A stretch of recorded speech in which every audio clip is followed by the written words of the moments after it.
അവിടേക്ക് യാത്ര ചെയ്യുക.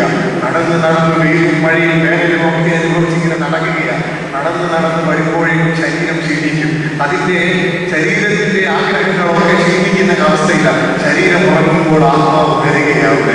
ആത്മാവ് ഉണർന്നു കഴിയുമ്പോഴാണ് ഇവിടെ നിന്നുള്ള ആ ചൈതന്യം, ദിവ്യ തേജസ് ഇങ്ങനെ അതിലേക്ക് പ്രവഹിക്കുന്നത്.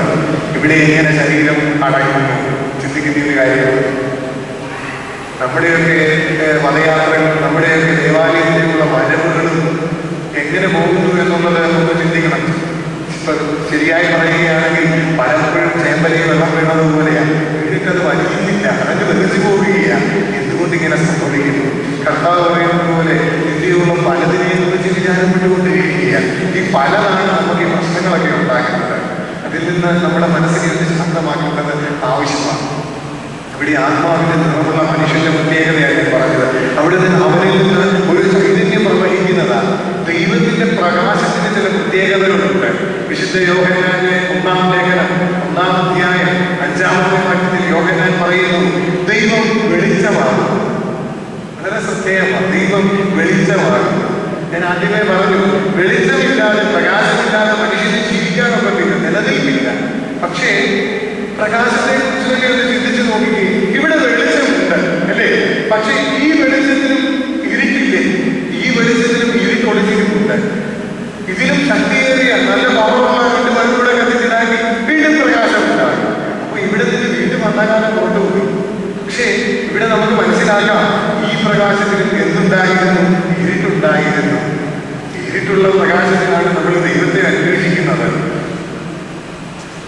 ഇവിടെയാണ് ദൈവത്തിന്റെ പ്രഭയുടെ പ്രത്യേകത മനസ്സിലാക്കുന്നത്. ദൈവത്തിന്റെ പ്രകാശത്തെ കുറിച്ച് യോഹന്നാൻ ലേഖനത്തിൽ പറയുന്നത്, ദൈവം വെളിച്ചമാകുന്നു. അവിടെ കൊണ്ട് നിർത്തുന്നില്ല, ഇരുട്ട് അവനിൽ ഒട്ടുമില്ല. വളരെ ശ്രദ്ധേയമാണ്. ദൈവത്തിന്റെ പ്രകാശത്തിന്റെ പ്രത്യേകതയാണ്. ദൈവം പ്രകാശമാണ്, ഇരുട്ട് അവനിൽ ഒട്ടുമില്ല. ഇരുട്ടൊട്ടുമില്ലാത്ത, നിഴലുകളില്ലാത്ത പ്രകാശം. അതാ ദൈവശോഭയുടെ പ്രത്യേകത. ഈ അങ്ങനെയുള്ള പ്രകാശത്തിന് മാത്രമേ മറ്റുള്ളവരെ പ്രകാശിപ്പിക്കുവാനായിട്ട് കഴിയത്തുള്ളൂ. നമുക്കറിയാം, അപ്പോസ്തല പ്രവൃത്തികൾ വായിക്കുമ്പോൾ കാണുന്നുണ്ട്, ഈ രോഗികളെയും മറ്റും ഒക്കെ അപ്പോസ്തലന്മാരുടെ അടുക്കൽ കൊണ്ടുവരും. അവര് കഴിക്കുന്നവർക്ക് സൗഖ്യം കൊടുക്കും. പിന്നെ ഒരുപാട് ആളുകൾ വന്നു കഴിഞ്ഞപ്പോഴത്തേക്ക് അപ്പോസ്തലന്മാർക്ക് ഇങ്ങനെ ചെയ്യുവാൻ കഴിയാതെ വന്നപ്പോൾ ജനം എന്താ ചെയ്യുന്നത്?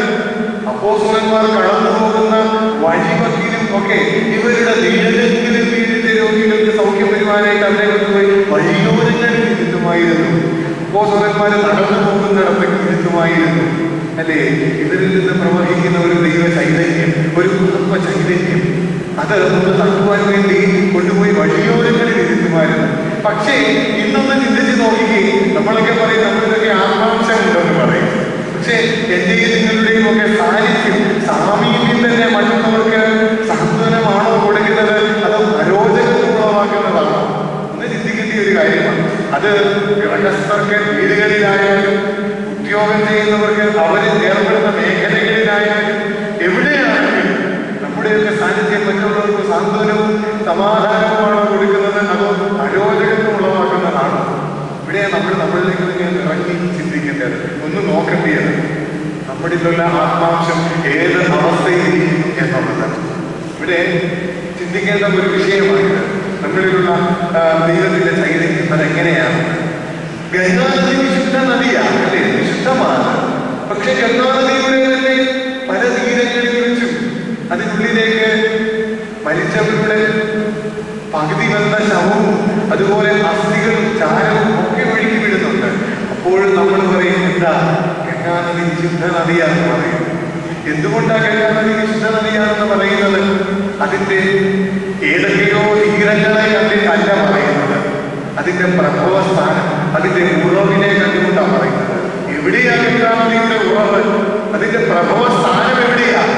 അത് കൈലാസത്തിലെ മാനസ സരോവരം. അവിടെ നിന്ന് അത് വിശുദ്ധമാണ്. അവിടെ നിന്നാണ് വിശുദ്ധമായ ഗംഗാനദിയുടെ പ്രഭവം ഉള്ളത്.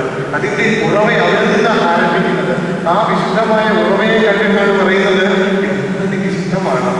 ഇതുപോലെ തന്നെ നമ്മളിലുള്ള ആത്മാംശത്തിന്, നമ്മളിലുള്ള നിഷ്ഠകൾക്ക് എവിടെയോ ഏതൊക്കെയോ തീരത്ത് വെച്ച് ചില കളങ്കങ്ങളും കറകളും അഴിഞ്ഞും പക്ഷേ അങ്ങനെയെങ്കിൽ അതിനെക്കുറിച്ചൊരു ബോധ്യമുണ്ടായെങ്കിൽ, അതിനെക്കുറിച്ചൊരു ചിന്ത വന്നുവെങ്കിൽ, ഒന്ന് കാണുവാൻ കഴിഞ്ഞുവെങ്കിൽ തിരിച്ചൊരു മടക്കയാത്ര ആവശ്യമാണ്. പ്രഭവസ്ഥാനത്തേക്ക്, ആധ്യാത്മികതയുടെ പ്രഭവസ്ഥാനത്തേക്ക് ഒരു മടക്കയാത്ര നമുക്ക് ആവശ്യമാണ്. അവിടെ വിശുദ്ധമാണ്. അവിടെ പോയി വീണ്ടും ശക്തി ആർജിക്കേണ്ടതായിട്ടുണ്ട്. അവിടെ നിന്ന് ആ പ്രഭവസ്ഥാനത്ത് നിന്ന്, അതിന്റെ ജന്മസ്ഥാനത്തിൽ നിന്ന്, അതിന്റെ നൈർമല്യത്തോടുകൂടി വിശുദ്ധിയെ ഉൾക്കൊണ്ടുകൊണ്ട് വീണ്ടും ഒഴുകേണ്ടത് ആവശ്യമാണ്. പാപത്തിന്റെ ഭാരവും അതുപോലെ വേദനകളുടെയും ഒക്കെ പാഠവും ചുമന്നുകൊണ്ടാണ് നമ്മളൊക്കെ വരുന്നത്, നടക്കുന്നതും ഒക്കെ അല്ലേ. ഇപ്പോ രാമായണ മാസം ആരംഭിച്ചു. ഇനി നമുക്ക് കേൾക്കാം ശിശിരമാസത്തിലെ ഈ അസ്ഥികളെ കോച്ചി പിടിപ്പിക്കുന്ന തണുപ്പുകാലത്തും രാവിലെ ശരണം വിളികൾ കേൾക്കാം. അവിടെയും വളരെ ശ്രദ്ധേയമായ ചില അനുഷ്ഠാനങ്ങൾ കാണുന്നു. വളരെ ശ്രദ്ധേയമാണ്.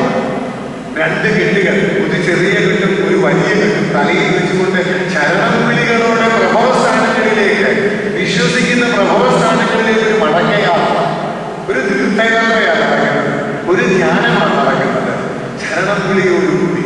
അപ്പോഴും നമ്മളിങ്ങനെ ഉറങ്ങുകയായിരിക്കും. എന്താ ഇതിന്റെ അർത്ഥം? ഒരു വലിയ കെട്ടുണ്ട്, ഒരു ചെറിയ കെട്ടുകൊണ്ട് തലയിൽ, അതും കയറിക്കൊണ്ട് ഇങ്ങനെ മലകളിൽ തപ്പി കയറുകയാണ്. ഈ ചെറിയ കെട്ടിലുള്ളത് സുഹൃത്തുക്കളുടെയും എപ്പോഴും അറിയാതെയൊക്കെ ചെയ്തു പോയ ചില പുണ്യങ്ങളാണ് ചെറിയ കെട്ട്.